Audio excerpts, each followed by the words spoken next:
बस झालं, बस झाला. रोज रोज तेच तेच ऐकून वैताग आला मला, वैताग.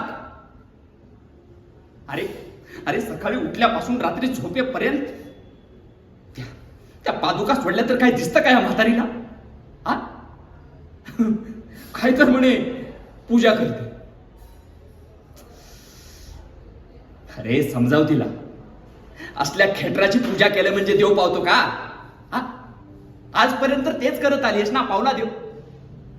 बोल बोल, म्हणजे कुठली श्रीमंती आली आपल्या दारी? या कुठला सोन्याचा घास खातोय दररोज आपण? का का कुठला मोठा बंगला बांधला मी? बोल ना. कधी कधी असा विचार येतो ना, त्या पादुका उचलाव्या आणि कुठल्या तरी कचऱ्याच्या ठिकाणी फेकून द्यावे. पण या म्हातारीचा जीव अडकलाय ना, म्हणून आजपर्यंत गप्प होतो.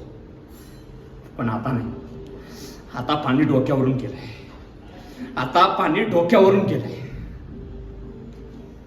आज काहीतरी सोक्ष मोक्ष लावल्याशिवाय गप्पच बसत नाही. आज काहीतरी सोक्ष मोक्ष लावतोच.